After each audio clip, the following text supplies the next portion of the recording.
जय माता दी। आज मैं आपको बताऊंगा कि किसी स्थान को जागृत कैसे करते हैं।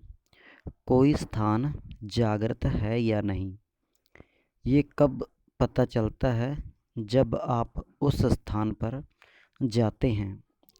जिस शक्तियों का पहरा जिस स्थान पर रहता है, कुछ ऐसे सिद्ध पीठ स्थान मैं आपको बता रहा हूँ जिन स्थानों पर शक्तियाँ जागृत रहती हैं, और आप अपने घर के मंदिर को भी स्वयं जागृत कर सकते हैं। आप ऐसे स्थान जहाँ मंदिर हैं उसे भी जागृत कर सकते हैं। जैसे मेहंदीपुर बालाजी जाएं तो वह स्थान जागृत है। सालासर बालाजी जाएंगे, वह स्थान जागृत है।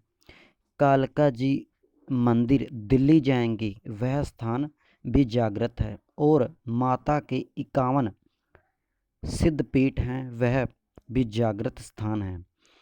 और भी ऐसे बहुत से मंदिर हैं जो ग्रामीण देवता के हैं, जो जागृत मंदिर कहलाए जाते हैं। पर महत्वपूर्ण बात यह है कि किसी स्थान को कैसे जागृत किया जाता है, ये बहुत महत्वपूर्ण है, क्योंकि ये जानना आपके लिए बहुत ज़रूरी है। क्योंकि आप अगर साधक हैं या बनने की कोशिश कर रहे हैं, या भगत हैं या भगत बनने की कोशिश कर रहे हैं, तो शक्तियों के बारे में जानना बहुत ज़रूरी है कि शक्तियाँ कैसे जागृत होती हैं, किन चीज़ों की ज़रूरत होती है जिससे शक्तियाँ जागृत होती हैं। तो सबसे पहली चीज़ होती है, वो होती है अखंड ज्योत। जिस स्थान पर अखंड ज्योत जलती है, वह स्थान धीरे धीरे जागृत हो जाता है। वो स्थान आपके घर का मंदिर भी हो सकता है, और किसी मंदिर की नींव रख दी जाती है तो अखंड ज्योत जलाई जाती है। तो पहले तरीके हैं, अखंड ज्योत से स्थान जागृत होता है और शक्तियाँ जागृत होती हैं। दूसरी चीज़ है, वह होती है जल का छिड़काव। जल का छिड़काव गंगा जल मिलाकर किया जाता है।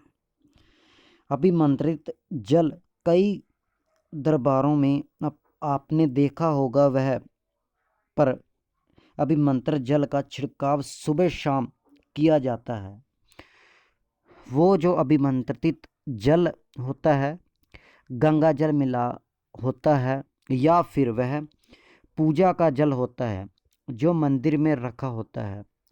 जल का छिड़काव मंदिर में किया जाता है, वहाँ पर सकारात्मक शक्तियों का वास होता है।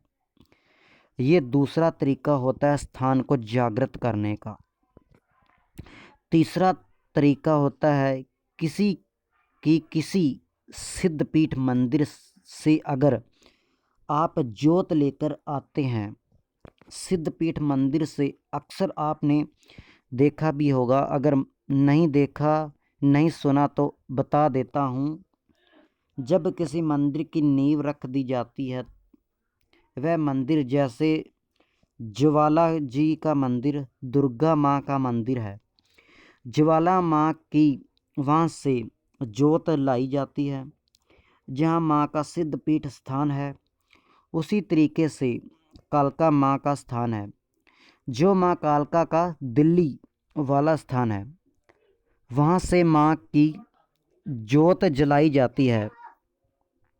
उस ज्योत का प्रभाव यहाँ होता है।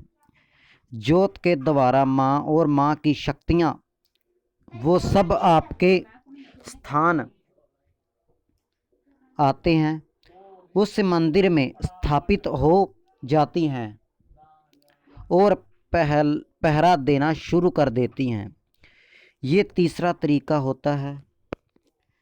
चौथा तरीका होता है किसी सिद्धपीठ मंदिर की आसपास की मिट्टी लाना। सिद्धपीठ मंदिर जो होता है, वह अपने आप में रहस्यमयी होता है और उस मंदिर में आसपास शक्तियाँ हाजिर रहती हैं।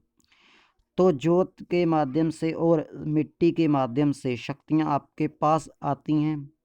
पर एक चीज़ का विशेष रूप से ध्यान रखें, जब भी आप शक्तियाँ लेकर जा रहे हैं तो आप उस मिट्टी को लेकर, ज्योत को लेकर जा रहे हैं तो माँ से या जिस भी देवी देवता के स्थान से लेकर आ रहे हैं उनसे आप यह विनती करें कि प्रभु, तो उनका नाम लेकर मैं यहाँ का रहने वाला हूँ।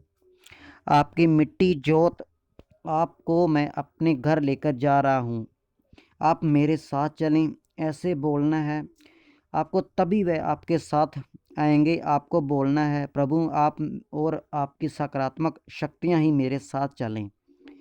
ये थी कुछ जानकारी जिनसे आप शक्तियों को सिद्ध कर सकते हैं और स्थान को जागृत कर सकते हैं। आशा करता हूँ ये जानकारी आपको पसंद आई होगी और अधिक जानकारी के लिए चैनल को सब्सक्राइब करें और बेल आइकन को दबाना ना भूलें। जय माता दी, जय माता दी।